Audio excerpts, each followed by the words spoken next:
Moi content pour me devant nous-mêmes qui représentons le peuple haïtien, pour me garder une opportunité pour me partager avec nous, Jean-Maman Loi Pays à Mandeli, déclaration politique générale. Une façon pour me arriver à joindre approbation, nous toutes, qui l'a, après votre confiance, que moi souhaitez recevoir dans nous à soir. Je nous tous connais, pays d'Haïti, dans mi-temps, un carrefour historique qui demandait pour nous prendre en pile décision, qui a aidé le peuple haïtien à avancer sur le progrès et le développement. Peuple a dans la misère, peuple a dans le grand goût, peuple a souffert. Il faut que toute autorité pays mette cœur ensemble pour nous faire pays avancer. Président Mateli fait un plus gros honneur. Leur choisit pour me venir premier ministre pays. M'a profité de dire merci en pile. Et puis je dis, m'a bien dit sous tribune ça, merci en pile et en pile reconnaissance pour confiance que le président Mateli fait. Honorable sénateur, honorable député, m'a dit nous merci tout pour confiance que nous avons placé dans nous après ratification choix pour me devenir premier ministre. Moi je connais que le travail là en pile. Moi accepter la nomination parce que moi j'ai une seule volonté. Et volonté ça, c'est servir le pays ensemble avec nous. Travail pour le pays ensemble avec nous. Et pour mission ça, nous mettons quoi? Même gens nous, moi pas bouquet. Nous pouvons travailler ensemble avec un pile passion, un pile courage pour nous arriver faire objectif progrès et développement, prendre j'arrête tout bon vrai. Au niveau économique et social, Jean-Président Mandela, Jean-Peuple Mandela, nous prenons toute disposition pour que rêve pour pays nous en ville plus belle tourne en réalité. Nous connaissons que tout ça nous voulons faire qu'arriver possible si nous créons un climat de confiance, un climat politique stable. Pour ça fait, moi d'accord, mettez-moi avec toute force politique dans le pays pour nous gagner un accord politique pour nous diriger le pays qui est posé. Stabilité politique ça pour amener investissement, stabilité politique ça pour amener développement, stabilité politique ça amener progrès. Moi paré pour me chita le tout le monde veut pour nous avancer avec accord politique ça. Honorable parlementaire, un nouveau rêve haïtien est possible. C'est parce que j'y crois fermement que j'ai accepté de prendre les rênes de ce nouveau gouvernement qui a l'ambition d'être le catalyseur des forces de changement dans notre pays. Si le défi est énorme, la tâche est exaltante. Nous serons à la hauteur. Je dis bien nous, car la réussite sera collective. C'est pour cela que je compte associer à mes efforts tous les secteurs de la vie nationale. Je dis bien tous les secteurs de la vie nationale. Et à plus forte raison, des institutions vitales comme le Parlement qui est codépositaire de la souveraineté nationale. À ce propos, d'emblée, je tiens à informer nos honorables parlementaires et leurs mandants des départements et des circonscriptions qu'ils représentent que mon énoncé de politique générale tiendra compte des sensibilités des différents secteurs de la vie nationale et ceci dans les 10 départements géographiques.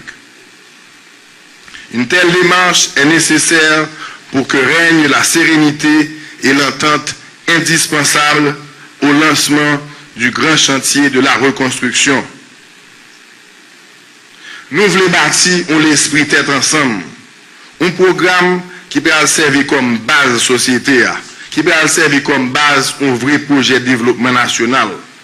Non seulement projet ça chita sous 5 priorités, 5 E, président Matéli, qui c'est économie et travail, éducation, énergie, environnement et état de droit, mais il peut prendre en considération toute tête chargée, société civile là et groupe organisé. Je me félicite d'avoir pu rallier à la préparation de cette politique générale des hommes et des femmes qui ne partagent pas nécessairement les mêmes idées que moi ou que ma famille politique. Le tissu social déchiré qui est le nôtre doit être recousu ensemble.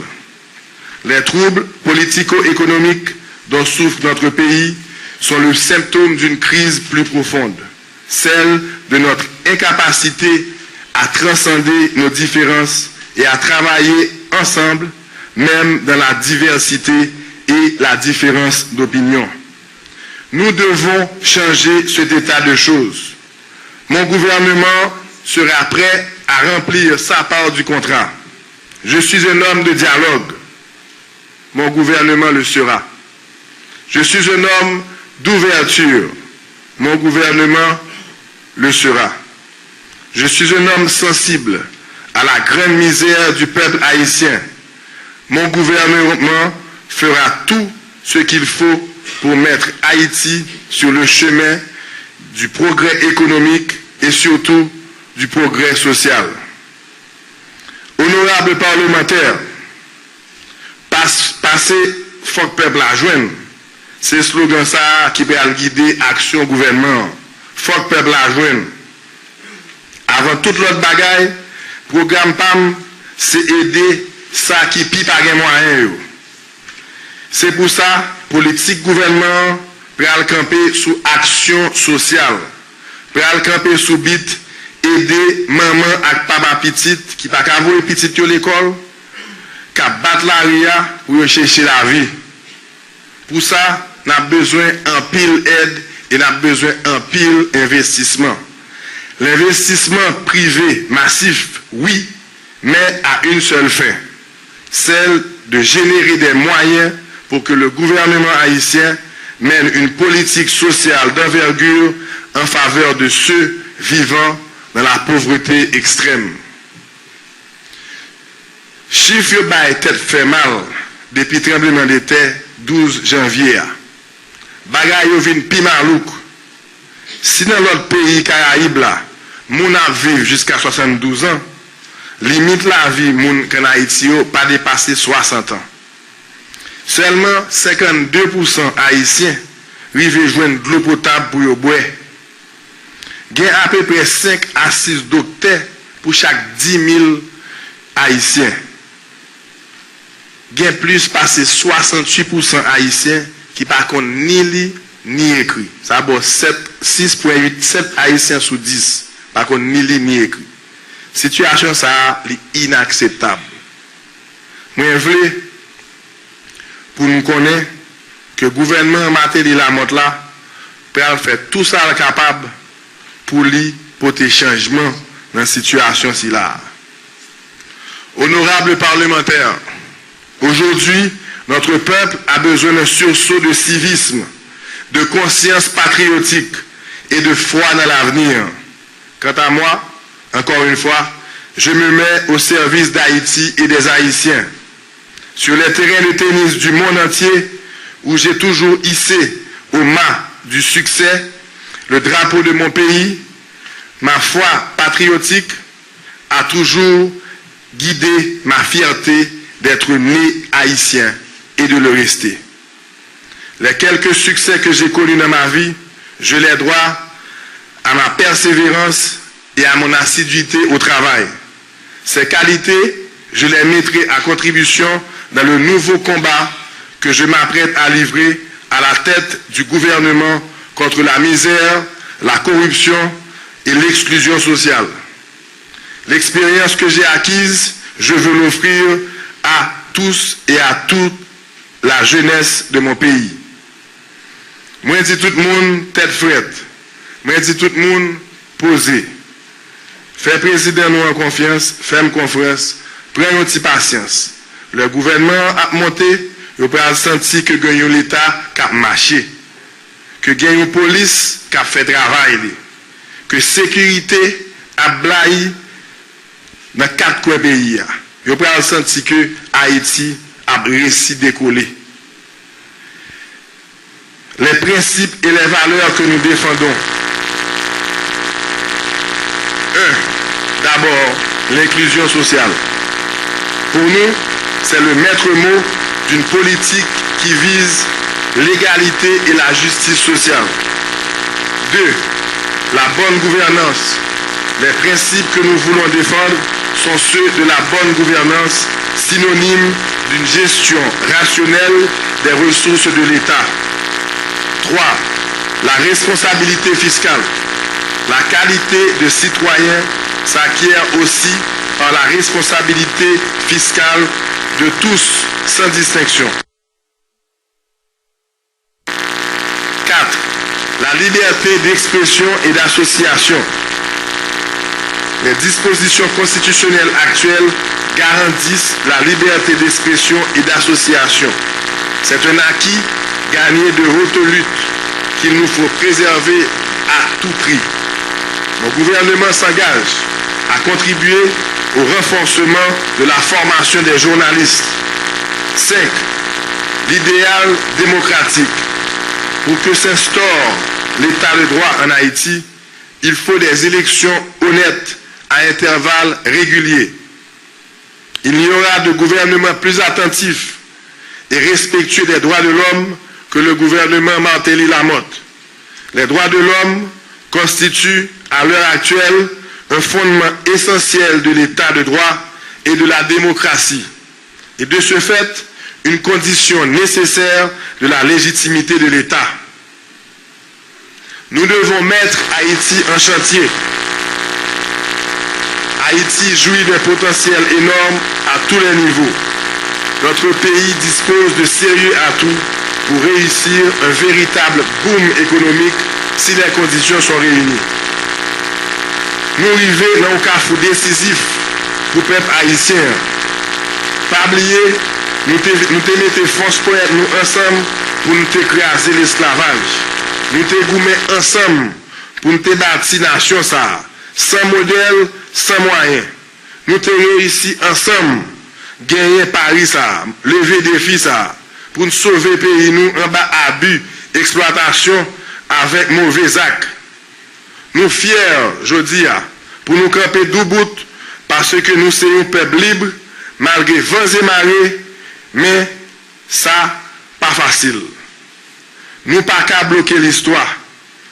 Nous devons, journée aujourd'hui, gagner courage pour nous camper tout bon vrai, pour nous montrer le monde entier que nous sommes capables de dire non à la situation qui a fini avec le pays. Et pour nous faire Haïti tourner un pays côté monde qui vivent avec bonne dignité dans le respect l'un pour l'autre. Le sursaut national est possible. Le sursaut national est possible. Nous avons trop tardé. À notre génération, il est permis aujourd'hui de prendre les décisions qui mettront Haïti sur le chemin du progrès. À ce propos, nous n'allons pas réinventer la roue. En termes de programme économique et social, mon gouvernement exécutera les recommandations faites par le ministère de la Planification et de la Coopération externe qui a proposé le plan stratégique de développement d'Haïti visant à faire Haïti devenir un pays émergent en 2030. Ce plan a le grand mérite d'avoir été élaboré par des penseurs et techniciens haïtiens. Imbu des problèmes et des réalités du terrain dans une approche participative. Très souvent, nous avons la mauvaise habitude de trop nous fier à des études et des recommandations venant de l'extérieur ou produites par des experts étrangers aux connaissances seulement livresques d'Haïti. La fuite de nos meilleurs cerveaux de l'administration publique n'est-elle pas aussi liée au fait que nos éléments les plus brillants ne sentent pas leurs travaux appréciés et pris en compte? Dans la logique plan stratégique de développement, le gouvernement va le mettre dans 4 grands chantiers pour remettre fondation PIA Djam. 1. Le chantier territorial qui concerne l'aménagement du territoire, l'urbanisme, le développement local, la protection de l'environnement, un réseau de transport national, l'électrification du territoire, l'expansion des communications, le maillage numérique du territoire, l'alimentation en eau potable et la gestion des déchets solides. 2. Le chantier social prévoit la création de réseaux modernes de santé et d'éducation, incluant la formation professionnelle, la protection des biens culturels, l'accès au logement, le développement de l'action civique, l'offre sportive et de loisirs, le renforcement de notre système de sécurité sociale. 3. Le chantier économique qui prévoit la mise en œuvre d'une approche globale de développement, l'appui à l'investissement privé, la dynamisation et le renforcement des secteurs compétitifs de l'économie haïtienne et la mise en place d'une véritable industrie de construction et la mise en œuvre de projets ciblant la création d'emplois ainsi que l'amélioration de la productivité.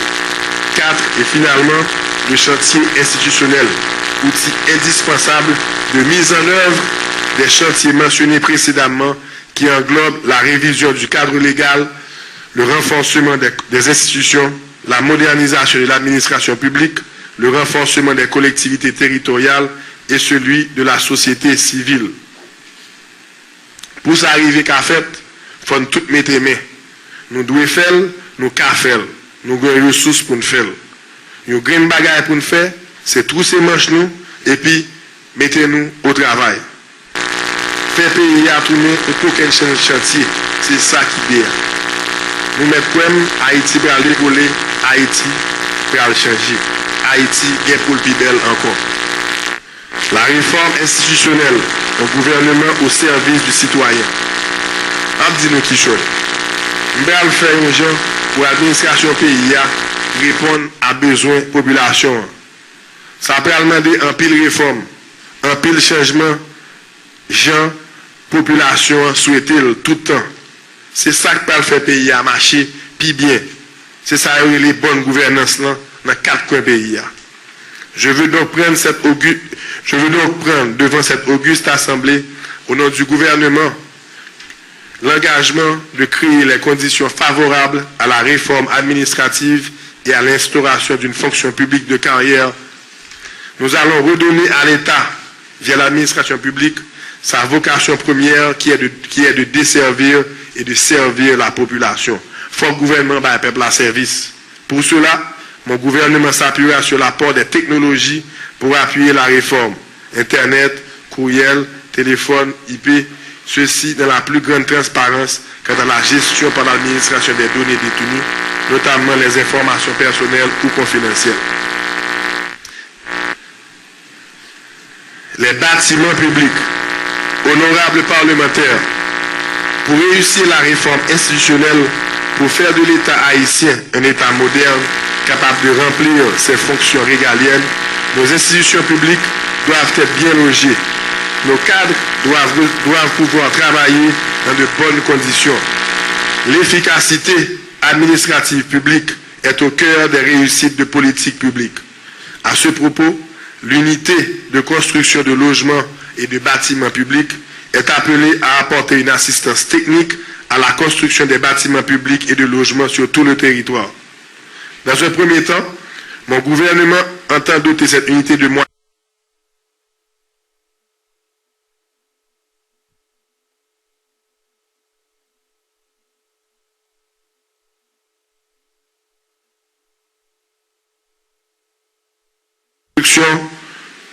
dans les plus brefs délais des bâtiments publics suivants. 1.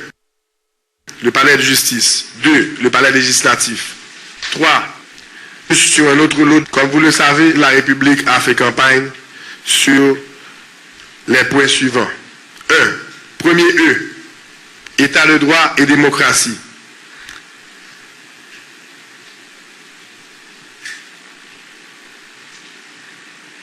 Comme nous connaissons, justice, c'est une bagage qui est plus important dans le pays. L'organe de justice là a marché.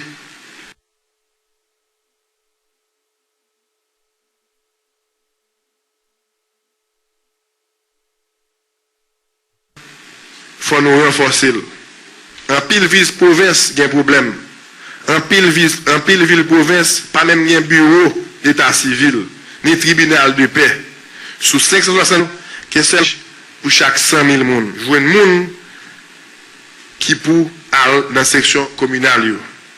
C'est ça qui fait que il y a tout abus qui a fait et il faut nous changer ça pressé. La justice constitue le socle sur lequel devra se fonder notre contrat social et son renforcement sera l'action prioritaire de mon gouvernement. L'indépendance de la magistrature sera au cœur de ma politique. C'est le seul moyen de remédier à ce phénomène d'impunité sélective ayant pour conséquence la violation massive des libertés individuelles. De ce point, toutes les dispositions seront prises pour mettre les magistrats à l'abri des pressions multiformes. Sécurité publique. Nous vivons dans un pays qui gagne un policier pour chaque 1000 personnes. Ça a son bagage qui est grave. Un policier pour chaque 1000 citoyens haïtiens. Le droit à la sécurité constitue le fondement de l'exercice des libertés individuelles et collectives. Mon gouvernement s'imposera l'impérieux devoir non seulement de respecter ces acquis, mais aussi de les faire observer par tous les organes chargés de les appliquer. Pour barrer la route au banditisme, sous toutes ses formes, nous avons besoin d'une police nationale forte, efficace et ponctuelle, de forces d'intervention rapides, équipées, entraînées et décidées à remplir leur fonction de protéger et servir la population. Je vais, tout au long de cet énoncé, souligner à l'eau forte la nécessité de mobiliser toutes les capacités de mon gouvernement à mettre en place une politique favorable à l'investissement. Ce sera cependant un vain sacrifice si l'insécurité continue de figurer sur la carte de visite d'Haïti. Vous comprendrez ainsi ma détermination à donner à la police nationale les moyens dont elle a besoin pour s'acquitter de ses lourdes responsabilités. Honorables parlementaires, l'état de droit est d'abord un état qui respecte la loi. Pour être en conformité aux prescrits de la loi mère, nous entendons matérialiser les objectifs suivants. 1. La nomination du Conseil supérieur du pouvoir judiciaire. 2. L'organisation des élections législatives et locales avant la fin de l'année. Toutes les actions ci-dessus mentionnées supportent une volonté ferme de mettre en œuvre une politique en matière de justice dont les grands axes porteront sur les points suivants. La réactivation du chantier de la réforme judiciaire, l'établissement d'un système national de casier judiciaire, la formation du personnel judiciaire en mettant l'accent sur la responsabilité et l'obligation de résultat, l'établissement d'un système national d'assistance judiciaire, l'établissement d'un véritable système de carrière pour les juges, magistrats et le personnel judiciaire, l'activation du processus de réforme des codes et des lois. Deuxième E, économie et emploi. Nous voulons qu'Haïti soit un pays émergent en 2030. La politique générale de mon gouvernement table sur une meilleure cohésion des politiques publiques et un renforcement qualitatif des relations entre les trois pouvoirs, en vue d'une augmentation de la richesse nationale par la promotion de l'investissement privé avec une emphase particulière sur les petites et moyennes entreprises pour un élargissement de la classe moyenne. Ce programme prévoit une augmentation substantielle de la production nationale et une convergence progressive vers l'autosuffisance alimentaire, laquelle autorisera à une réduction des sorties de devises ainsi que des vulnérabilités aux flambées des cours internationaux de produits alimentaires. Mon gouvernement s'attaquera à un ensemble de freins structurels à l'investissement, notamment les problématiques de l'identification des citoyens, des titres de propriété valides, de la contrebande en général, notamment au niveau de la frontière haïtiano-américaine et haïtiano-dominicaine. Cette contrebande frontalière entame sérieusement la compétitivité de notre production locale et compromet l'accès élargi au crédit, qu'il soit résidentiel, agricole, commercial ou industriel.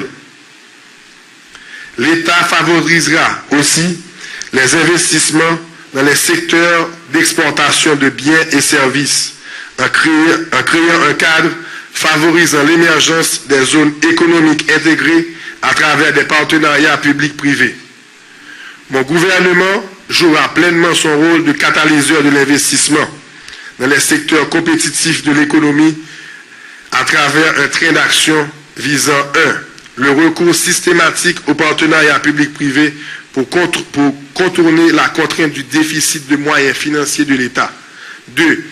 L'utilisation de la liquidité oisive du système bancaire pour le financement de projets viables et solvables.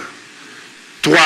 Un support particulier, et je répète, un support particulier aux micro, petites et moyennes entreprises par l'élargissement de l'accès au crédit, l'intensification de la formation professionnelle et la formalisation des activités des opérateurs informels.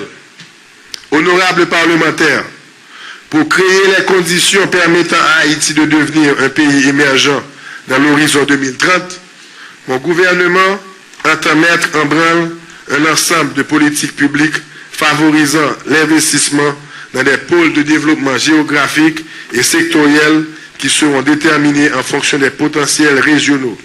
Les principaux secteurs ciblés seront le tourisme, l'agriculture, l'industrie textile, les infrastructures, télécommunications, électricité, routes, ports et aéroports, et la construction avec un accent particulier sur les immeubles de l'administration publique et l'accès au logement.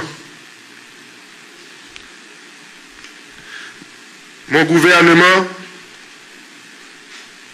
s'attachera à préserver la stabilité macroéconomique à travers des politiques fiscales et monétaires harmonisées qui, tout en visant un contrôle de l'inflation et du taux de change, ne devront pas empêcher l'État de jouer un rôle prépondérant en termes d'impulsion économique.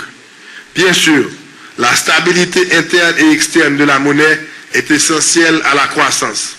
Celle-ci permet la baisse des taux d'intérêt, rassure les investisseurs tant nationaux qu'étrangers et encourage les projets à moyen et long terme porteurs de croissance durable. Mon gouvernement travaillera avec les organes spécialisés de l'État et le système financier pour maintenir les conditions les plus favorables à l'inclusion financière, aussi bien qu'à la croissance et à l'élargissement du crédit. La stabilité macroéconomique a permis une baisse substantielle des taux d'intérêt créditeurs des banques, ce qui a induit une croissance appréciable du crédit, par exemple de plus de 20% en 2011. Nous tâcherons de maintenir cette stabilité par une bonne coordination des politiques fiscales et monétaires. Ça que pas fait dans l'agriculture.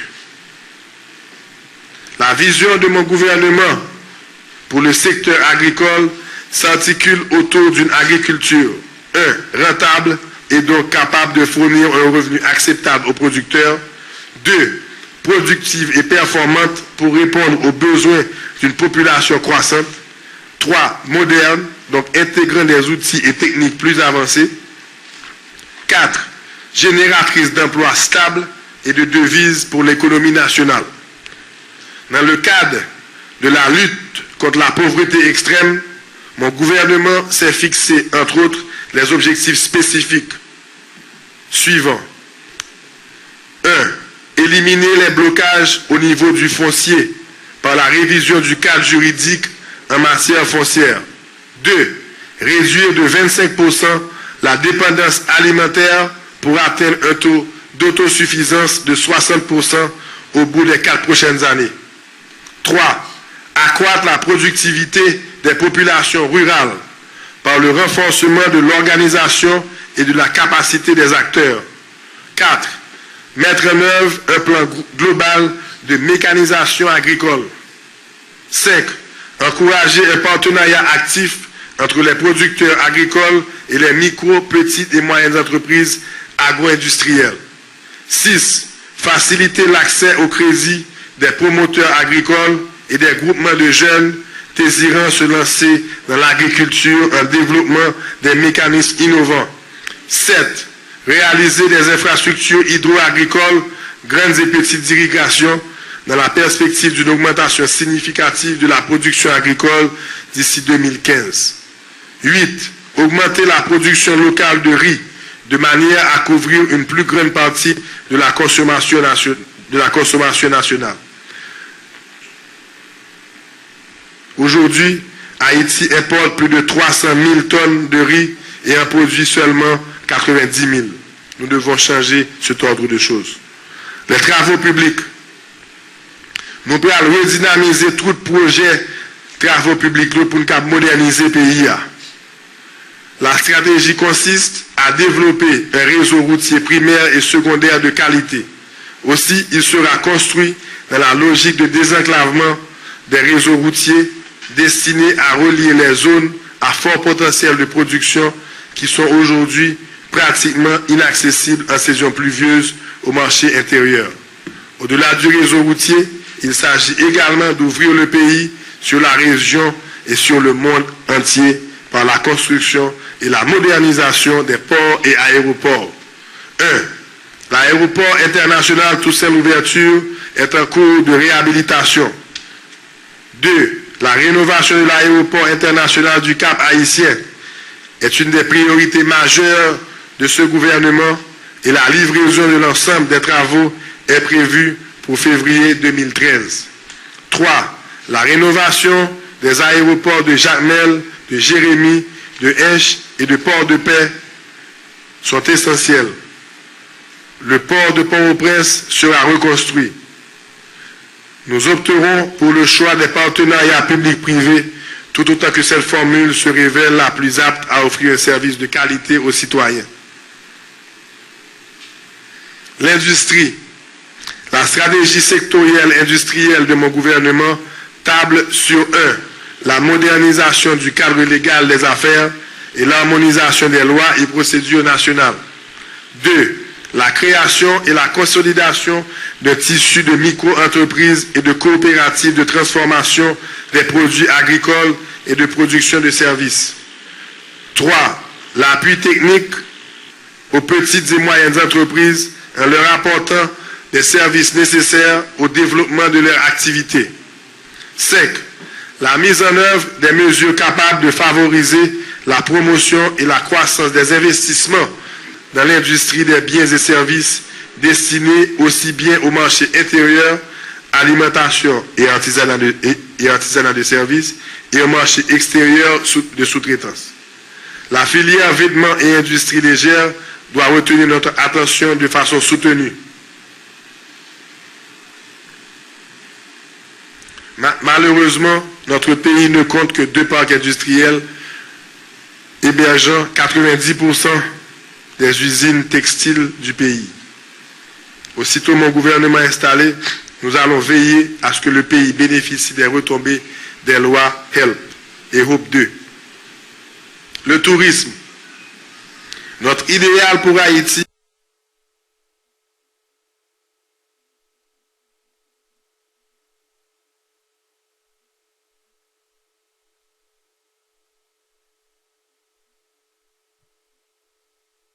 et qu'il retrouve sa grandeur d'antan. Pour cela, mon gouvernement entend faire du tourisme un pilier de sa politique de développement économique. Nous-mêmes qui voyageons dans toute Caraïbe là, nous-mêmes qui connaissons pays noirs, pas camarades aucun autre, nous avons fait belle mer, belle plage, belle monde, belle rivière, bon manger, bon musique, bon genre hospitalité. Nous avons tout ça nous besoin pour nous réussir dans les affaires tourisme. Nous prenons engagement pour nous remettre Haïti sous carte touristique mondiale. Là. Et nous allons commencer à clientèle qui est dans la diaspora, haïtiens qui vivent l'autre bord de l'eau. Nous demandons de retourner. Si vous avez des vacances pour venir faire vacances.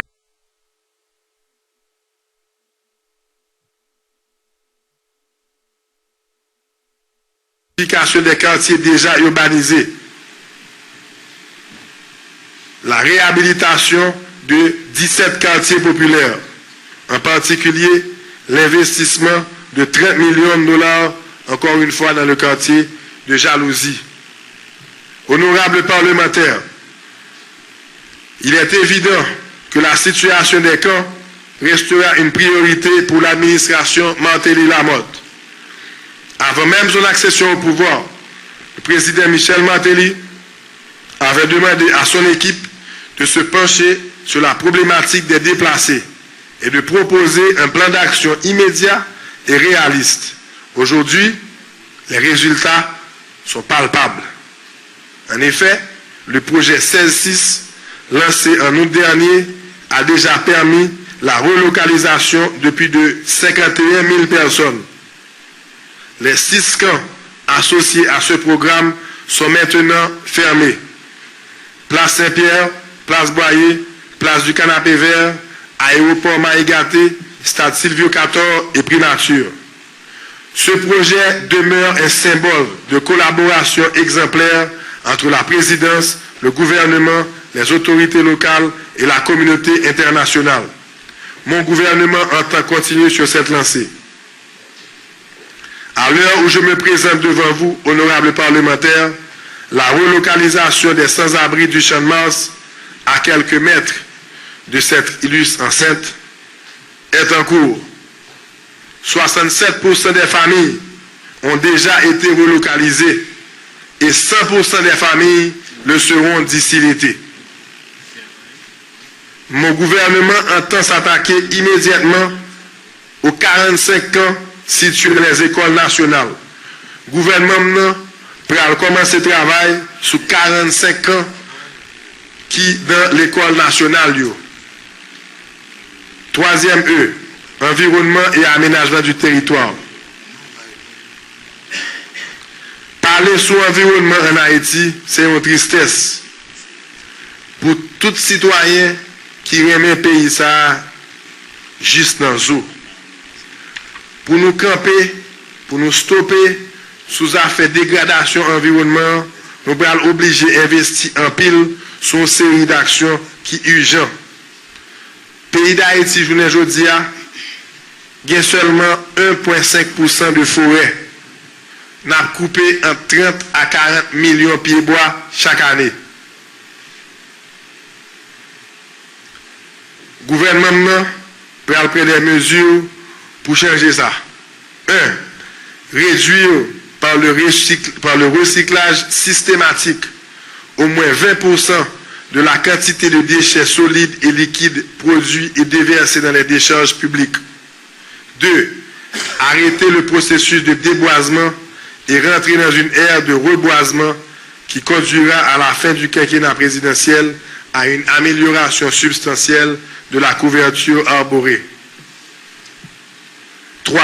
Arrêter l'expansion des bidonvilles et réorganiser l'occupation de l'espace territorial afin de réduire les vulnérabilités inhérentes au changement climatique. 4. Créer plus de 20 000 emplois durables dans les activités de restauration et sauvegarde de l'environnement. Les actions du gouvernement pour atteindre ces objectifs tourneront autour de 3 paramètres. La réorganisation de la gouvernance environnementale en Haïti. Le décret d'octobre 2005 a créé le système national de gestion de l'environnement. Cependant, les mécanismes de coordination des acteurs ainsi que l'adaptation des responsabilités institutionnelles n'ont pas été mis en place, laissant ainsi des confusions sur le rôle de chaque acteur. Le renforcement des capacités pour la gestion de l'environnement, des nouveaux agents environnementaux seront formés et déployés dans les différentes communes. La jeunesse sera invitée à s'impliquer dans les programmes de reboisement et de protection.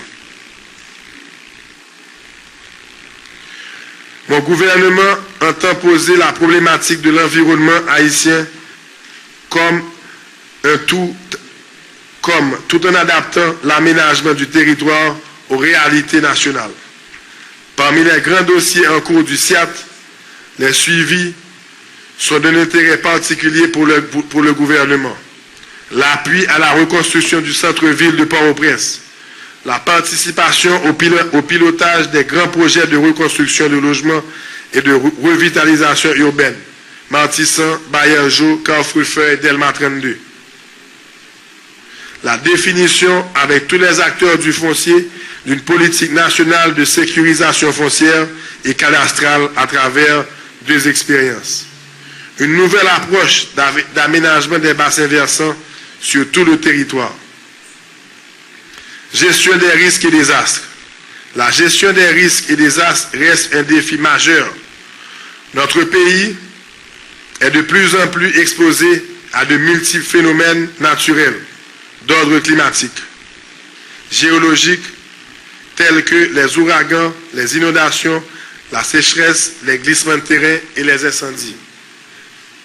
Nous profitons de cette autre tribune pour saluer l'engagement et l'esprit de bénévolat des différents agents de la protection civile répartis dans les différents départements, communes et sections communales du pays.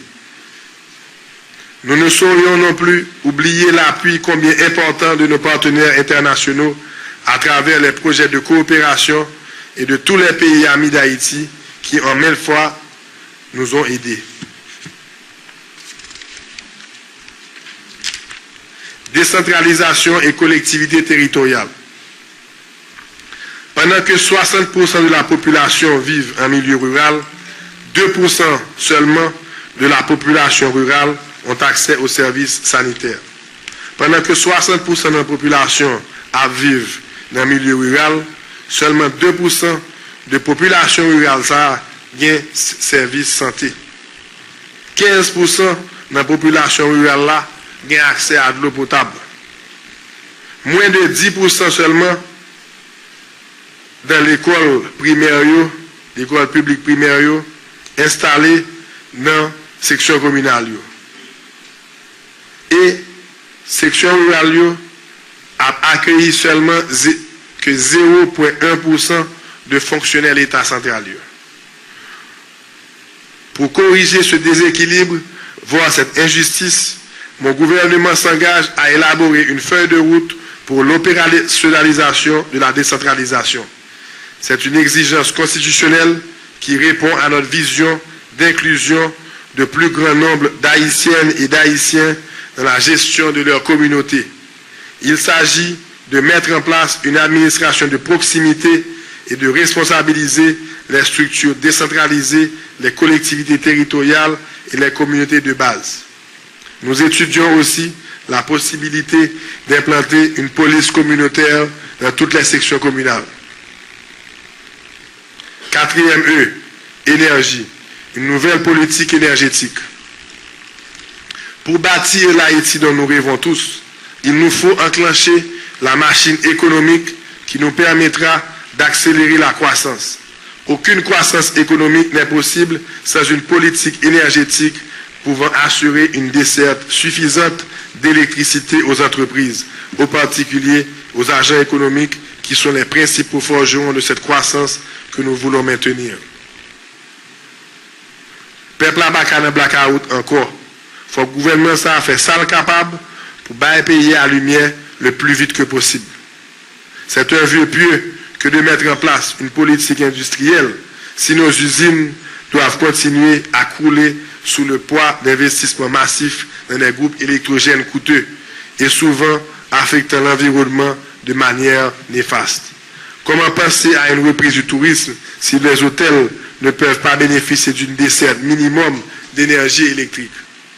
Comment s'assurer l'éducation de nos enfants? Quand la nuit tombe, ils sont dans l'incapacité de réaliser leurs devoirs de maison ou d'étudier parce qu'il n'y a pas d'électricité.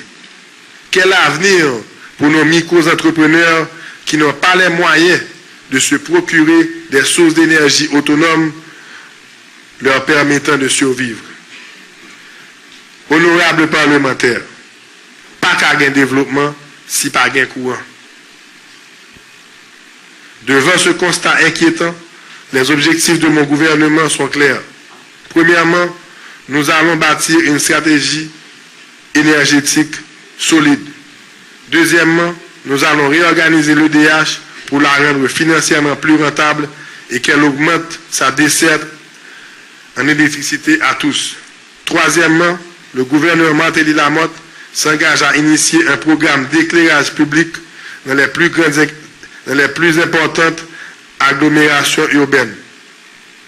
Nous voulons installer plus de 7000 lampadaires dans toutes les sections communales. Cela favoriserait la reprise de la vie nocturne et moderne et de façon plus générale le développement du secteur touristique et celui des loisirs et les multiples services qui y seront associés.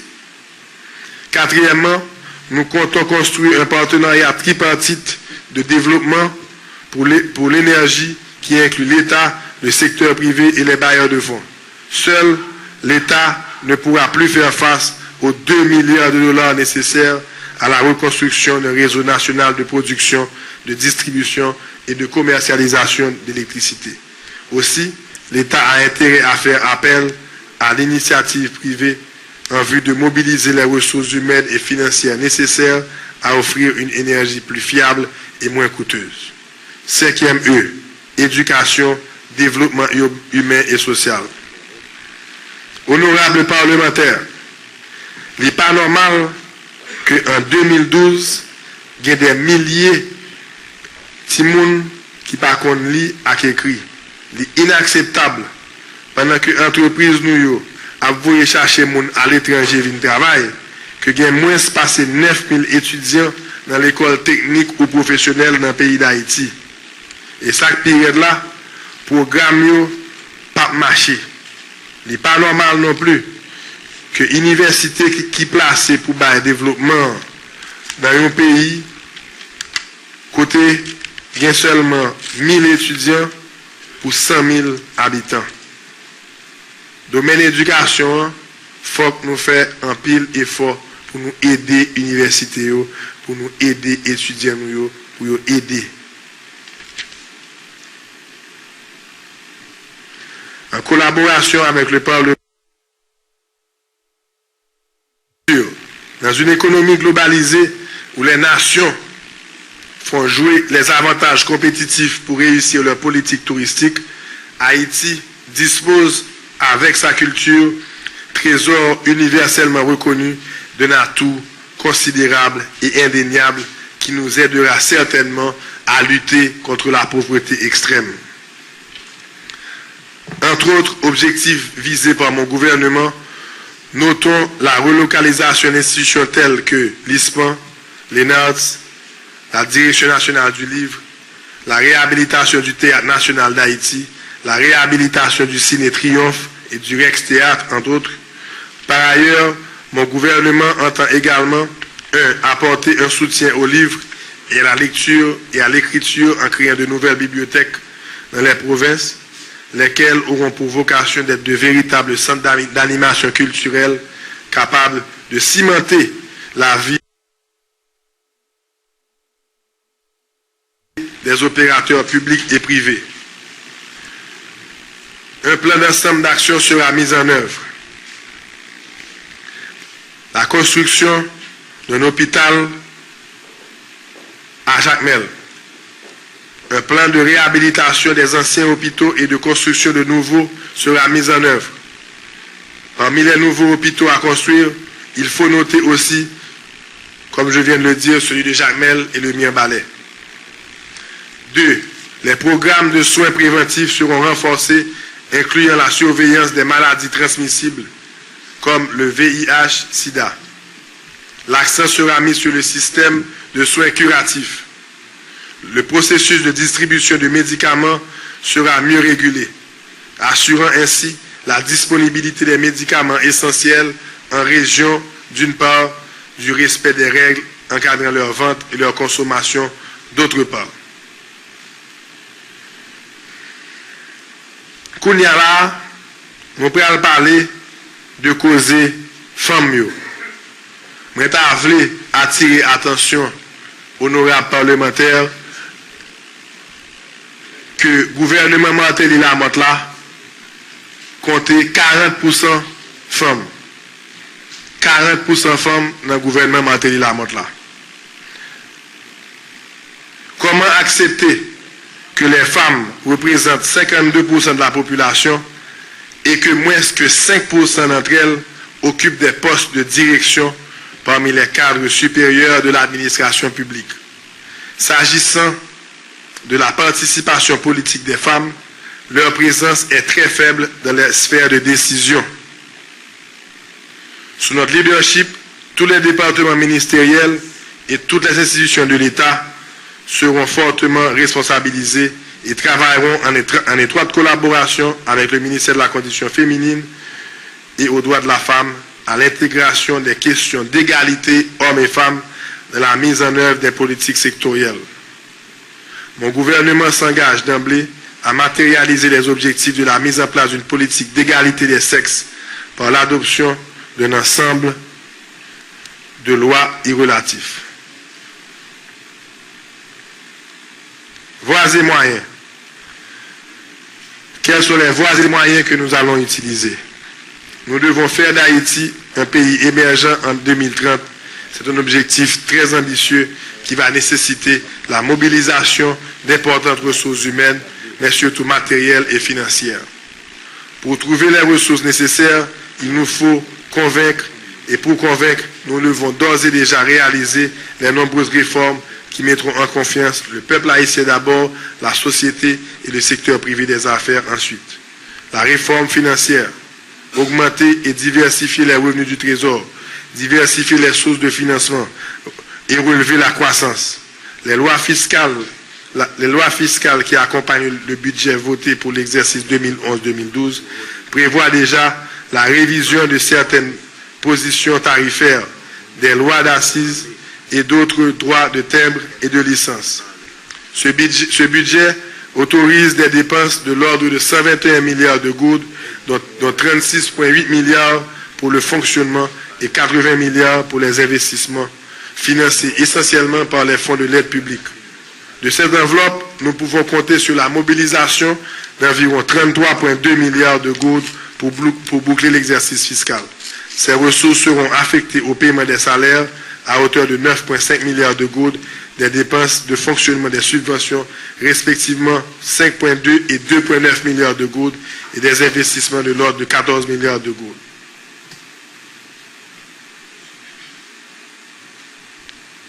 Honorables parlementaires, je viens de déposer sur l'autel de la patrie, dont vous êtes les gardiens, mon énoncé de politique générale. À cette tribune, je vis un moment exceptionnel. J'ai le sentiment d'être observé par ceux dont la voix retentit encore dans cette enceinte.